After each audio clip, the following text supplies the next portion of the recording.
ಎಲ್ರಿಗೂ ನಮಸ್ಕಾರ. Welcome back my YouTube channel. ಸ್ನೇಹಿತರೆ ಎಲ್ಲರೂ ಹೇಗಿದ್ದೀರಾ? ನಾನು ಚೆನ್ನಾಗಿದ್ದೀನಿ. ನಾನು ರೇಖಾ. ಬನ್ನಿ ಇವತ್ತಿನ ವಿಡಿಯೋದಲ್ಲೂ ಕೂಡ ನಾನು ಯಾವ ರೀತಿ ಡಯಟ್ ಮಾಡ್ತಾ ಇದ್ದೀನಿ ಅನ್ನೋದನ್ನು ತೋರಿಸ್ತೀನಿ. ನೋಡಿ, ಈ ತಿಂಗಳು ಕೂಡ ನಾನು ಭಾಳಷ್ಟು ಸಣ್ಣ ಆಗಿದ್ದೀನಿ. ನವೆಂಬರ್ದಲ್ಲಿ ತೊಗೊಂಡಂಥ ಡ್ರೆಸ್ಸು ಇದು ಕೂಡ ನನಗೆ ತುಂಬ ಟೈಟ್ ಆಗ್ತಾಯಿತ್ತು. ಎಲ್ ಸೈಜು ಆದರೂ ನನಗೆ ತುಂಬ ಟೈಟ್ ಆಗ್ತಾಯಿತ್ತು. ಈಗ ನೋಡಿ ಎಷ್ಟು ಲೂಸ್ ಆಗ್ತಾಯಿದೆ ಅಂತ. ನೋಡಿ, ಈ ರೀತಿ ನಾನು ವೆಯ್ಟ್ ಲಾಸ್ ಮಾಡ್ತಾಯಿದ್ದೀನಿ. ಇವತ್ತು ಬೆಳಗ್ಗೆನೇ ನಾನು ಪೂಜೆ ಎಲ್ಲ ಮುಗಿಸಿ ಯೋಗ ಮುಗಿಸಿ ಬಂದಮೇಲೆ ಗೋಂದ್ ಕತೀರ ಮತ್ತು ಸಬ್ಜಾ ಸೀಡ್ಸನ್ನು ನಾನು ನೆನೆಸಿಟ್ಟಿದ್ದೆ. ರಾತ್ರಿ ಮಲಗೋದಕ್ಕಿಂತ ಮುಂಚೆನೇ ನೆನೆಸಿಟ್ಟಿದ್ದೆ. ಇದನ್ನು ನಾನು ಸ್ವಲ್ಪ ಉಗುರು ಬೆಚ್ಚಗಿನ ನೀರಲ್ಲಿ ತೊಗೊತೀನಿ. ನಾನು ಭಾಳಷ್ಟು ಬಾರಿ ತೋರಿಸಿದ್ದೀನಿ ಗೋಂದ್ ಕತೀರ ಮತ್ತು ಸಬ್ಜಾ ಸೀಡ್ಸು. ನಾನು ಯಾಕೆ ಜಾಸ್ತಿ ತೊಗೊತೀನಿ ಅಂದರೆ ನನಗೆ ಹೊಟ್ಟೆಲಿ ಅಲ್ಸರ್ ಇದೆ, ಅದಕ್ಕೋಸ್ಕರ ನನಗೆ ತುಂಬ ಟ್ಯಾಬ್ಲೆಟ್ ಕೊಟ್ಟಿದ್ದಾರೆ. ಆ ಟ್ಯಾಬ್ಲೆಟ್ ಎಲ್ಲ ತೊಗೊಂಡ್ಮೇಲೆ ಸ್ವಲ್ಪ ಹೀಟ್ ಜಾಸ್ತಿ ಆಗುತ್ತೆ. ಅದಕ್ಕೋಸ್ಕರ ನಾನೇನು ಮಾಡ್ತೀನಿ, ಈ ಥರ ತಂಪಾಗಿರೋ ಅಂಥ ಗೋಂದ್ ಕತೀರ ಆಗಿರ್ಬೋದು, ಎಳ್ನೀರಾಗಿರ್ಬೋದು, ನಿಂಬೆಹಣ್ಣಿನ ಶರ್ಬತ್ ಆಗಿರ್ಬೋದು, ಸಕ್ಕರೆ ಬಳಸಲ್ಲ, ಹಂಗೇ ಜಾಸ್ತಿ ಇವೆಲ್ಲ ಬಳಸ್ತೀನಿ ನಾನು. ಅದಾದಮೇಲೆ ತಲೆಗೆ ಹರಳೆಣ್ಣೆ ಕೂಡ ಹಚ್ತೀನಿ ರೀ ತುಂಬ. ಅದಾದಮೇಲೆ ನೋಡಿ, ಇಲ್ಲಿ ಬೆಳಗಿನ ಬ್ರೇಕ್ಫಾಸ್ಟ್ಗೆ ಇಷ್ಟು ಥರದ ಹಣ್ಣಿತ್ತು, 4 ಥರದ್ದು. ಇದನ್ನೆಲ್ಲ ಕಟ್ ಮಾಡಿ ರೆಡಿ ಮಾಡ್ತೀನಿ.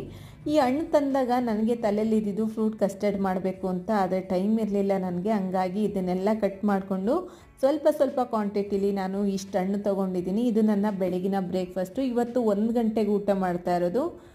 ಟೈಮ್ ಇರೋದು ನನಗೆ ಆವಾಗಲೇ ಸ್ವಲ್ಪ ಆರ್ಡ್ರ್ ಜಾಸ್ತಿ ಇದೆ. ಹಂಗಾಗಿ ನಾನು ಅಷ್ಟೊತ್ತವರೆಗೂ ನಾನು ಚೆನ್ನಾಗಿ ಎನರ್ಜೆಟಿಕ್ ಆಗಿರಬೇಕು, ಕೆಲಸ ಚೆನ್ನಾಗಿ ಮಾಡಬೇಕು ಅಂತೇಳಿ ಇಷ್ಟು ಹಣ್ಣನ್ನ ತೊಗೊಂಡಿದ್ದೀನಿ.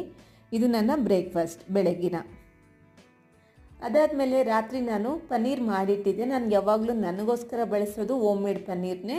ಯಾಕೆಂದರೆ ನನಗೆ ಹೊರಗಡೆಯಿಂದ ತರುವಂಥ ಪನ್ನೀರನ್ನ ತಿನ್ನೋಂಗಿಲ್ಲ. ಇದು ನೋಡಿ, 2 ಡಬ್ಬದಲ್ಲಿ ಹಾಕಿಟ್ಟಿದ್ದೀನಿ. ಇದೆಲ್ಲ ಎಡ್ಜಸ್ ಎಲ್ಲ ಈ ಥರ ಇತ್ತು, ಹಂಗೆಲ್ಲ ಕಟ್ ಮಾಡಿ ಸೈಡಲ್ಲಿ ಇಟ್ಕೊಂಡಿದ್ದೀನಿ. ಅದನ್ನೆಲ್ಲ ನಾನು ಪರೋಟಗಳಿಗೆ ಯೂಸ್ ಮಾಡ್ತೀನಿ ತುರ್ಕೊಂಡು. ಈ ಥರ ಕ್ಯೂಬ್ಸ್ ಆಗಿ ಏನು ಕಟ್ ಮಾಡಿ ಇಟ್ಕೊಂಡಿದ್ದೀನಿ, ಇದರಲ್ಲಿ ನಾನು ಒಂದು 50 ಗ್ರಾಮ್ ಅಷ್ಟು ತೊಗೊತಾ ಇದ್ದೀನಿ. ನಾನು ಒಬ್ಳಿಗಾಗೋಷ್ಟು ಮಧ್ಯಾಹ್ನದ ಲಂಚ್ ರೆಸಿಪಿನ ಮಾಡ್ತಾಯಿದ್ದೀನಿ. ಇವತ್ತು ಸ್ವಲ್ಪ ಭಾಳ ದಿನಗಳ ನಂತರ ಒಂದು ಒಳ್ಳೆಯ ರೆಸಿಪಿನ ತಿನ್ನಬೇಕು ಅಂತ ಅನ್ನಿಸ್ತು. ಹಂಗಾಗಿ ಇಲ್ಲಿ ಒಂದು ಅರ್ಧ ಈರುಳ್ಳಿ, ಅರ್ಧ ಕ್ಯಾಪ್ಸಿಕಮ್ಮು, 50 ಗ್ರಾಮ್ ಆಗೋಷ್ಟು ಪನ್ನೀರನ್ನ ತೊಗೊಂಡಿದ್ದೀನಿ. ಒಂದು ಕಡಾಯಿ ಇಟ್ಕೊಂಡು ಒಂದು ಚಮಚ ಆಗೋಷ್ಟು ಎಣ್ಣೆನ ಹಾಕ್ಕೊಂಡಿದ್ದೀನಿ. ಎಣ್ಣೆ ಭಾಳ ಕಡಿಮೆ ಮಾಡಿದ್ದೀನಿ ನಾನು ಇತ್ತೀಚೆಗೆ. ಅದಾದಮೇಲೆ ಸಣ್ಣದಾಗಿ ಕಟ್ ಮಾಡಿರೋ ಅಂಥ ಬೆಳ್ಳುಳ್ಳಿ 1 ಚಮಚ ಆಗೋಷ್ಟು. ಅದಾದಮೇಲೆ ನಾನು ಕಟ್ ಮಾಡಿ ಇಟ್ಕೊಂಡಿರೋ ಅಂಥ ಈರುಳ್ಳಿ, ಯಾವುದು ಕಲರ್ ಬರೋದು ಬೇಡ, ಒಂದೇ ಸಲ ಹಾಕಿ ನಾನು ಇದನ್ನು ಚೆನ್ನಾಗಿ ಫ್ರೈ ಮಾಡ್ಕೊತೀನಿ. ಹೈ ಫ್ಲೇಮಲ್ಲೇ ಹಾಕಬೇಕು, ಯಾಕೆಂದರೆ ಇದು ನಮಗೆ ಕ್ಯಾಪ್ಸಿಕಮ್ ಏನಿದೆ ಇದ್ರ ಕ್ರಂಚಿನೆಸ್ ಆಗೇ ಇರಬೇಕು. ಈ ರೆಸಿಪಿಲಿ ತುಂಬ ಚೆನ್ನಾಗಿರುತ್ತೆ. ಅದಾದ ನಂತರ ನಾನಿಲ್ಲಿ ಕ್ಯಾಪ್ಸಿಕಮ್ ಪನ್ನೀರ್ ಏನಿಟ್ಕೊಂಡಿದ್ದೆ ಇದನ್ನು ಸೇರಿಸ್ಕೊಂಡು ಹುರ್ಕೊತೀನಿ. 1 ನಿಮಿಷ ಆದರೆ ಸಾಕು, ಜಾಸ್ತಿ ಹೊತ್ತು ಬೇಡ. ಕೇವಲ 10 ನಿಮಿಷದಲ್ಲಿ ಈ ರೆಸಿಪಿ ರೆಡಿ ಆಗುತ್ತೆ. ತುಂಬ ಟೇಸ್ಟಿಯಾಗಿರುತ್ತೆ. ಸ್ವಲ್ಪ ಉಪ್ಪು ಹಾಕ್ಕೊಂಡು ಹುರ್ಕೊತೀನಿ. ಉಪ್ಪು ಖಾರ ಎಲ್ಲ ಹುಳಿ ಚೆನ್ನಾಗಿ ಹಿಡಿಬೇಕು ಪನ್ನೀರ್ಗೆ, ಅದಕ್ಕೋಸ್ಕರ. ಅದಾದಮೇಲೆ ಇದಕ್ಕೆ ಲಾಸ್ಟ್ ಇಂಗ್ರೀಡಿಯೆಂಟ್ ಏನಪ್ಪ ಅಂದರೆ ನಾನು ಶೆಜ್ವಾನ್ ಸಾಸ್ ಹಾಕ್ತಾಯಿದ್ದೀನಿ. ನೀವು ಬೇಕಂದರೆ ಇದಕ್ಕೆ ಎಲ್ಲ ಥರ ಸಾಸ್ಗಳನ್ನು ಹಾಕ್ಕೊಂಡು ಕೂಡ ಮಾಡ್ಕೋಬೋದು. ನಾನು ಒಂದೇ ಒಂದು ಸಾಸ್ ಹಾಕ್ತಾಯಿದ್ದೀನಿ, ಅದು ಕೂಡ ಶೆಜ್ವಾನ್ ಸಾಸ್ ಹಾಕ್ತಾಯಿದ್ದೀನಿ. ಅದು ಒಂದು 2 ಚಮಚದಷ್ಟು ಹಾಕ್ತಾಯಿದ್ದೀನಿ. ತುಂಬ ತಿಂಗಳುಗಳ ನಂತರ ನಾನು ಇಷ್ಟು ಸ್ಪೈಸಿ ಇರೋ ಫುಡ್ಡನ್ನು ಇವತ್ತು ತಿಂತಾ ಇರೋವಂಥದ್ದು. ನನಗೆ ಏನಾದರೂ ತಿನ್ನಬೇಕು ಅಂತ ಅನ್ನಿಸ್ತಾ ಇತ್ತು. ನಾನ್ ವೆಜ್ಜು ಬಿಟ್ಟಿದ್ದೀವಲ್ಲ, ಹಂಗಾಗಿ ಏನಾದರೂ ತಿನ್ನಬೇಕು ಚೆನ್ನಾಗಿರೋದು ಅಂತ ಅನ್ನಿಸ್ತಿತ್ತು ನನಗೆ. ಈ ಥರ ಮುಂಚೆಲ್ಲ ನಂಗೆ ತುಂಬ ಆಸೆ ಆಗ್ತಿತ್ತು ಇದೆಲ್ಲ. ಇವಾಗ ಸ್ವಲ್ಪ ಕಂಟ್ರೋಲ್ ಮಾಡಿದ್ದೀನಿ. ಪನ್ನೀರೆಲ್ಲ ತಿಂತೀನಿ, ಆದರೆ ಬೇರೆ ಬೇರೆ ರೀತಿ ಮಾಡ್ಕೊಂಡು ತಿಂತೀನಿ. ಆದರೆ ಈ ಥರ ಚಟ್ಪಟ ಅಂತ ಒಳ್ಳೆ ಸ್ಪೈಸಿ ಆಗಿರಬೇಕು ಅಂತ ಇವತ್ತು ಮಾಡ್ಕೊಂಡು ತಿಂತಾ ಇರೋದು. ಸ್ಪೈಸಿ ತಿನ್ನೋರಿಗೆ ತುಂಬ ಇಷ್ಟ ಆಗುತ್ತೆ, ಒಂದು ಸಲ ಟ್ರೈ ಮಾಡಿ. ಇದಾಯಿತು ಒಂದು ರೆಸಿಪಿ ಸೈಡಲ್ಲಿ ಇಟ್ಕೊಂಡೆ, ಅದಷ್ಟೇ. ಅದನ್ನೇನು ಜಾಸ್ತಿ ಕೆಲಸ ಇಲ್ಲ. ಇನ್ನೊಂದು ಬಾಣಲಿಗೆ ಒಂದೇ 1 ಚಮಚ ಎಣ್ಣೆ ಹಾಕಿ ಮಿಕ್ಕಿದಂಥ ಬೆಳ್ಳುಳ್ಳಿನ ಸೇರಿಸ್ಕೊಂಡೆ. ಅದಾದಮೇಲೆ ಅರ್ಧ ಈರುಳ್ಳಿ ಕಟ್ ಮಾಡಿ ಇಟ್ಕೊಂಡಿದ್ದೆ, ಆ ಅರ್ಧ ಈರುಳ್ಳಿನೂ ಸೇರಿಸ್ಕೊಂಡೆ. ಈರುಳ್ಳಿ ಸೇರಿಸ್ಕೊಂಡು ಇದನ್ನೇನು ಕಲರ್ ಬರೋದು ಬೇಡ. ಇದ್ರ ಜೊತೆಗೇ ನಾನು ಕಟ್ ಮಾಡಿ ಇಟ್ಕೊಂಡಿರೋ ಅಂಥ ಬೀನ್ಸು, ಹುಳ್ಳಿಕಾಯಿ ಏನಿತ್ತು ಇದನ್ನು ಹಾಕ್ಕೊಂಡೆ. ಇದನ್ನು ಕೂಡ ಸ್ವಲ್ಪ, ಇದು ಹುಳ್ಳಿಕಾಯಿ ಬೇಯೋಕ್ಕೆ ಟೈಮ್ ತಗೊಳುತ್ತಲ್ವ, ಹಂಗಾಗಿ ಸ್ವಲ್ಪ ಈರುಳ್ಳಿ ಜೊತೆ ಹುರ್ಕೋಬೇಕು. ಈಗ ಇದ್ರ ಜೊತೆನೇ ಕ್ಯಾರೆಟು ಮತ್ತು ಕ್ಯಾಪ್ಸಿಕಮ್ ಇದನ್ನು ಹಾಕ್ಕೊಂಡು ರುಚಿಗೆ ತಕ್ಕಷ್ಟು ಉಪ್ಪು ಹಾಕಿ ಸ್ವಲ್ಪ ಫ್ರೈ ಮಾಡ್ಕೊತೀನಿ.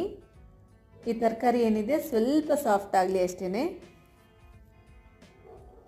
ಈಗ ಈ ತರಕಾರಿ ಎಲ್ಲ ಸಾಫ್ಟ್ ಆಗ್ತಾ ಬಂದಿದೆ. ಇದನ್ನೆಲ್ಲ ಸೈಡಲ್ಲಿ ಇಟ್ಟು ನೋಡಿ, ಈ ಥರ ಉರಿ ಯಾವಾಗಲೂ ಕಡಿಮೆ ಇರಬೇಕು. ಈಗ ಒಂದು ಮೊಟ್ಟೆನ ಹಾಕ್ತೆ ನೋಡಿ, ಅಲ್ಲಿ ಬಾಣಲಿ ತಳದಲ್ಲಿ ಒಂದನಿ ಎಣ್ಣೆ ಕಾಣಿಸ್ತಾ ಇಲ್ಲ, ನಾನು ಹಂಗೇ ಹಾಕ್ಬಿಟ್ಟೆ. ಅದಾದಮೇಲೆ ಸ್ವಲ್ಪ ಉಪ್ಪು ಹಾಕಿ ಸ್ವಲ್ಪ ಪೆಪ್ಪರ್ ಪುಡಿನ ಹಾಕಿ, ಆದರೆ ಬಾಣಲಿಗೆ ಅಂಟ್ಕೊಂಡಿತ್ತು ಮೊಟ್ಟೆ ಎಲ್ಲ. ಆಮೇಲೆ ತರಕಾರಿ ಏನಿದೆ ನೋಡಿ ಬಾಣಲಿಗೆ ಅಂಟ್ಕೊಂಡಿತ್ತು, ಎಣ್ಣೆನೇ ನಾನು ಅಷ್ಟು ಹಾಕಿಲ್ಲಲ್ಲ ಅದಕ್ಕೆ. ಆಮೇಲೆ ಈ ತರಕಾರಿ ಜೊತೆ ಚೆನ್ನಾಗಿ ಮಿಕ್ಸ್ ಮಾಡಿದೆ, ಅವಾಗ ಸರಿ ಹೋಯಿತು. ಅದಾದಮೇಲೆ ಒಂದು ಅರ್ಧ ಕಪ್ ಆಗೋಷ್ಟು ಅನ್ನ ಹಾಕ್ತೀನಿ, ಜಾಸ್ತಿ ಏನು ಹಾಕಲ್ಲ, ಬರೀ ಅರ್ಧ ಕಪ್ ಆಗೋಷ್ಟು ಅನ್ನ. ಇದರಲ್ಲಿ ತರಕಾರಿ ಜಾಸ್ತಿ ಇದೆ, ಅನ್ನ ಕಡಿಮೆ ಇದೆ, ಭಾಳ ಟೇಸ್ಟಿಯಾಗಿ ಬಂದಿತ್ತು. ಇನ್ನೇನು ಪೌಡ್ರುಗಳು ಹಾಕೋ ಅವಶ್ಯಕತೆ ಇಲ್ಲ.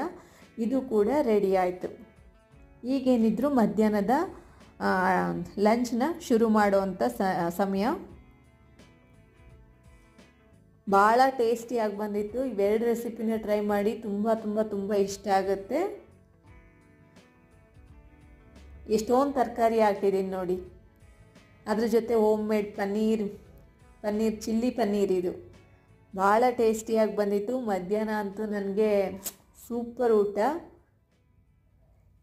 ನಿಮ್ಮ ಮನೇಲಿ ಒಂದ್ಸಲ ಟ್ರೈ ಮಾಡಿ, ಖಂಡಿತ ಇಷ್ಟ ಆಗುತ್ತೆ. ಭಾಳಷ್ಟು ದಿನ ಆದಮೇಲೆ ತಿಂತಾ ಇರೋದು, ನನಗಂತೂ ಭಾಳ ಖುಷಿಯಾಗಿ ತಿಂದಾಕ್ಬಿಟ್ಟಿದ್ದೀನಿ ಇವತ್ತು. ಇದ್ರ ಜೊತೆ ಬೇರೆ ಸ್ಯಾಲೆಡ್ ಏನೋ ಅಷ್ಟು ಚೆನ್ನಾಗಿ ಸೆಟ್ ಆಗಲ್ಲ ಅಂತೇಳಿ ನಾನು ಬರೀ ಈರುಳ್ಳಿ ತೊಗೊಂಡಿದ್ದೆ. ಇದಾಗಿತ್ತು ನನ್ನ ಮಧ್ಯಾಹ್ನದ ಲಂಚ್. ಈಗ ಸಂಜೆ ಟೀ ಟೈಮ್ ಅಲ್ವಾ, ನಾನು ಇತ್ತೀಚೆಗೆ ಸ್ವಲ್ಪ ಗ್ರೀನ್ ಟೀ ಕುಡಿಯೋಣ ಅಂತ ಕುಡಿತಾ ಇದ್ದೀನಿ. ಕೆಲವೊಮ್ಮೆ ಹರ್ಬಲ್ ಟೀ ಕೂಡ ಮಾಡ್ಕೊತೀನಿ, ಕೆಲವೊಮ್ಮೆ ಗ್ರೀನ್ ಟೀನ ಸ್ವಲ್ಪ ಕುಡಿತಾ ಇದ್ದೀನಿ. ಇದ್ರ ಜೊತೆ ನಾನು 4 ಬಾದಾಮಿ, 2 ಖರ್ಜೂರ, ಸ್ವಲ್ಪ ಮಿಕ್ಸ್ ಸೀಡ್ಸನ್ನು ತಗೊಂಡಿದ್ದೀನಿ. ಇದಿಷ್ಟು ಸಂಜೆ ಟೀ ಟೈಮ್. ಅದಾದಮೇಲೆ ರಾತ್ರಿ ಡಿನ್ನರ್ಗೆ ನಾನು ಒಂದು ಸೌತೆಕಾಯಿನ ಉಪ್ಪಿನ ನೀರಲ್ಲೇ ನೆನೆ ಹಾಕಿ ಬಿಟ್ಟಿದ್ದೆ ಒಂದು ಅರ್ಧ ಗಂಟೆ. ಅದಾದಮೇಲೆ ಅದನ್ನು ನೀಟಾಗಿ ತೊಳ್ಕೊಂಡು ಹಸಿಮೆಣಸಿನ್ಕಾಯಿ ಮತ್ತು ಸ್ವಲ್ಪ ಕೊತ್ತಂಬರಿ ಸೊಪ್ಪನ್ನ ಕಟ್ ಮಾಡಿಟ್ಕೊಂಡಿದ್ದೆ. ಒಂದು 3 ಚಮಚ ಆಗೋಷ್ಟು ಗಟ್ಟಿ ಮೊಸರು, ಇಲ್ಲಿ ಹುಳಿ ಮೊಸರು ತೊಗೊಂಡಿಲ್ಲ ನಾನು, ಹುಳಿ ಮೊಸರು ನನಗೆ ಸೆಟ್ ಆಗಲ್ಲ, ಅದಕ್ಕೋಸ್ಕರ ನಾನು ಸ್ವಲ್ಪ ಚೆನ್ನಾಗಿರೋ ಮೊಸರನ್ನ ತೊಗೊಂಡಿದ್ದೆ. ಅದಾದಮೇಲೆ ಚಿಲ್ಲಿ ಫ್ಲೇಕ್ಸ್ನ ಹಾಕ್ತಾಯಿದ್ದೀನಿ, ಇಲ್ಲ ಅಂದರೆ ಪರವಾಗಿಲ್ಲ ಸ್ಕಿಪ್ ಮಾಡ್ಕೊಳ್ಳಿ. ತುಂಬ ಟೇಸ್ಟಿಯಾಗಿರುತ್ತೆ. ರುಚಿಗೆ ತಕ್ಕಷ್ಟು ಉಪ್ಪು, ಕೊತ್ತಂಬರಿ ಸೊಪ್ಪು ಮತ್ತು ಹಸಿಮೆಣಸಿನ್ಕಾಯಿ ಕಟ್ ಮಾಡಿರೋ ಅಂಥ ಸೌತೆಕಾಯಿ, ಇದಿಷ್ಟು ಹಾಕಿ ಚೆನ್ನಾಗಿ ಮಿಕ್ಸ್ ಕೊಟ್ಟು ನಾನು ಇದನ್ನು ಸರ್ವ್ ಮಾಡಿದೆ. ಇವತ್ತು ರಾತ್ರಿ ಡಿನ್ನರ್ಗಂತೂ ತುಂಬ ಚೆನ್ನಾಗಿತ್ತು. ಹೊಟ್ಟೆ ತುಂಬ ತಣ್ಣಗಿರುತ್ತೆ, ಟ್ರೈ ಮಾಡಿ ಒಂದ್ಸಲ. ನಾನು ಮಾಡಿರೋ ಈ ರೆಸಿಪಿಗಳು ನಿಮ್ಗೆ ಇಷ್ಟ ಆದರೆ ಪ್ಲೀಸ್ ನನ್ನ ಚಾನಲ್ಗೆ ಸಬ್ಸ್ಕ್ರೈಬ್ ಆಗಿ ಸಪೋರ್ಟ್ ಮಾಡಿ. ಈ ವಿಡಿಯೋ ಹೇಗೆ ಅನ್ನಿಸ್ತು ಅಂತ ಕಮೆಂಟ್ ಮೂಲಕ ತಿಳಿಸಿ. ಎಲ್ರಿಗೂ ಕೂಡ ನಮಸ್ಕಾರ. Thank you so much.